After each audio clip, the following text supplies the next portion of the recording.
இந்த ஒரு சின்ன விஷயத்தை தெரிஞ்சுக்கிட்டனால தான் பணக்காரங்க இன்னும் பணக்காரனாயிட்டே போகிறாங்க. இந்த ஒரு சின்ன விஷயத்த நம்ம தெரிஞ்சுக்காதனால தான் நம்ம ஏழை இன்னும் கஷ்டப்பட்டு கடன்காரனாயிட்டே இருக்கோம்.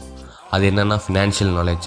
ரிச் பீப்புள் ஃபினான்ஷியல் நாலேஜை நல்லா கற்றுக்கிட்டு லோன் எடுக்கிறதுக்கு முன்னாடி அந்த லோனோட இன்ட்ரெஸ்ட் ரேட், அவங்களுக்கு எந்த லோன் சூட் ஆகும், அவங்களுக்கு எந்த பேங்க்கில் ஃப்ளெக்சிபிளாக இருப்பாங்க, அந்த அமௌண்ட்டை வாங்கி எப்படி செலவு பண்ணணும், எப்படி செலவு பண்ணால் அவங்க அந்த அமௌண்ட்டை வச்சு டபுள் ட்ரிபிள் மடங்கு ப்ராஃபிட் எடுக்க முடியுங்கிறது அவங்களுக்கு தெரியும். ஆனால் நம்ம ஏழை மக்களுக்கு கடன் வாங்கி கடன் கட்டி கஷ்டப்பட மட்டும்தான் தெரியும்.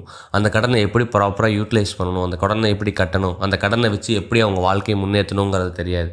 இந்த விஷயம் தெரியாததுனால தான் ஏழை கடன் வாங்கி கஷ்டப்படுறாங்க, பணக்காரங்க கடன் வாங்கி பெரிய பிஸ்னஸ் பண்ணி பெரிய லாபம் சம்பாரிச்சு இன்னும் நல்லா இருக்காங்க. இந்த ஃபினான்ஷியல் நாலேஜ், ஃபினான்ஷியல் எஜுகேஷன்லாம் வெறும் ஒரு ஸ்கில் கிடையாது, இது ஒரு சர்வைவல் டூல். அது இருந்தால் மட்டும்தான் உங்களாலையும் பணக்காரனாக முடியும். பணக்காரனாகிறதுக்கு வெறும் லக்கோ டைமோ பரம்பரை பணம் வேணும், பெரிய பெரிய பிஸ்னஸ் பண்ணணும் அப்படிங்கிறதுலாம் எதுவுமே கிடையாது. பெரிய பெரிய பிஸ்னஸ் பார்த்திங்கன்னா அவங்க சொந்த பணத்தை போட்டு பண்ணாமல் லோன் வாங்கி அதை கரெக்டாக யூட்டிலைஸ் பண்ணி கரெக்டாக இது பண்ணி தான் அவங்க வந்து பெரிய இடத்துக்கு போயிருப்பாங்க. அதே மாதிரி நம்மளும் லோன் வாங்கி பெரிய இடத்துக்கு போகணும், கடன் வாங்கி கஷ்டப்படாமல் கடன் வாங்கி வாழ்க்கையில் முன்னேறணும்னு ஆசைப்பட்டீங்கன்னா ஃபினான்ஷியல் எஜுகேஷனை கற்றுக்குங்க. இதெல்லாம் ஸ்கூல் காலேஜெல்லாம் சொல்லித்தர மாட்டாங்க. இது அந்த ஸ்கில் லைஃப்பில் இருந்தால் மட்டும்தான் நம்மளால் லைஃப்பில் வந்து ஜெயிக்க முடியும்.